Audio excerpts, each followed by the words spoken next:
change the road, we have to make it paved, we have to pave the road. আমার নতুন ভাবে রাস্তাটা নির্মাণ করতে হবে যেন আমার মোটরসাইকেলটা বারবার নষ্ট না হয়। তো আমরা কিন্তু বারবার গোড়ায় নিয়ে যাওয়ার জন্য চেষ্টা করছি।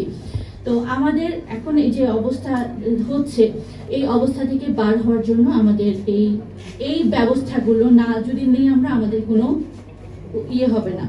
আমি জানি যে আপনারা অনেকে হয়তো এভাবে নিতে পারেন যে আপনি জেনারেলি কথা বলছেন, কিন্তু এটা অস্বীকার করার কোনো জো নাই যে শিক্ষকরা যখন রাজনীতি করছে, শিক্ষকরা যখন জাল সার্টিফিকেট দিচ্ছে, শিক্ষকরা যখন আপনার কোয়েশ্চেন পেপার লিক করে টাকা নিচ্ছে, অথচ এই শিক্ষকদের পিছনে কিন্তু সরকার অনেক টাকা খরচ করেন, অনেক বড় অঙ্কের টাকা খরচ করে কিন্তু তাদেরকে পালে বলা চলে। কিন্তু তারা এই জাতীয় যে সিস্টেম, জাতীয় যে অর্থটা, সেটাকে এই সিস্টেমটাকে পঙ্গু করে তারা নিজেদের ব্যবসাটাকে প্রতিষ্ঠা করছে। তারা কিন্তু গভর্নমেন্টের এইটার দিকে তাকাচ্ছে না। তো এই শিক্ষকদের যে এই নীতি নৈতিকতা ধস করে নেমেছে কেন? Because they are the product of this very education system. তো এইখানে কিছু কিছু সংস্কার করব, কিছু মেরামত করব। একটা ঘরে কিছু সমস্যা হলে সেটাকে প্লাস্টার করা যায়, সেটা রেনোভেশন করা যায়, কিন্তু ঘরের ভিত্তি যদি ভঙ্গুর হয়ে যায়, ঘরের ভিত্তি যদি ভেঙে যায়, সেখানে কিন্তু বসবাসযোগ্য থাকে না। তখন নতুন ঘর নির্মাণ করা কিন্তু আবশ্যক হয়ে যায়। তো আপনারা জানেন যে, হয়তো জেনে থাকতে পারেন যে হিজবুত তৌহিদের নারী বিভাগের যেহেতু দায়িত্ব আমি পালন করছি, নারীদেরকে নিয়ে আমার কাজ করতে হয়, পুরো প্রত্যন্ত অঞ্চলে আমি যাই, যেটা দেখি যে নারীদের শিক্ষা অর্জনের ব্যাপারে তাদের মন মানসিকতাটা কি। এখানে আমি অনেক সময় দেখে থাকি যে বলে যে আপা, মেয়ে মানুষের তো এত বেশি পড়ালেখা আসলে দরকার হয় না, মেয়ে মানুষ তো কিছুদিন বড় হওয়ার পরে তো মেয়েকে বিয়েই দিয়ে দিব, পরের ঘরে চলে যাবে। আমার আসলে এত তো পড়ালেখার দরকার নেই। দ্বিতীয়ত আমাদের ধর্মেও তো এরকম কিছু বলা আছে, মেয়েদের বেশি পড়ালেখা দরকার নেই।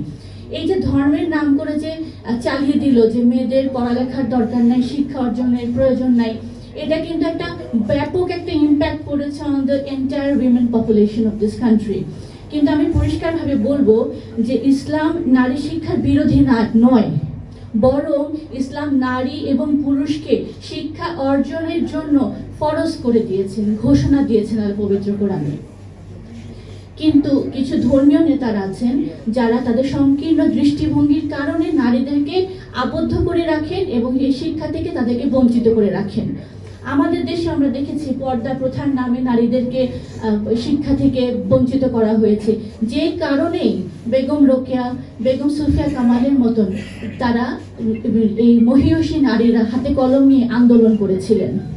এবং এখানে আমি আরেকটু বলতে চাই যে বেগম রোকেয়া এবং বেগম সুফিয়া কামালের দুজনের সাথে কিন্তু আমাদের পারিবারিক আত্মীয়তা আছে। বেগম সুফিয়া কামাল ছিলেন আমার বাবার সম্পর্কে দাদি হতেন, এবং বেগম রোকেয়ার বড় বোন যিনি ছিলেন সাহিত্যিক করিমুন্নেসা খানম চৌধুরানী, উনার স্বামী ছিলেন আব্দুল হালিম গাজনবী। উনি টাঙ্গাইলের যে দেলদুয়ার জমিদার পরিবার, তার ওনার যে দেলদুয়ারের জমিদার তিনি ছিলেন, এবং সেটা আমার দাদির পিত্রালয়। তো দুজনের সাথে কিন্তু আমাদের একটা পারিবারিক সম্পর্ক আছে।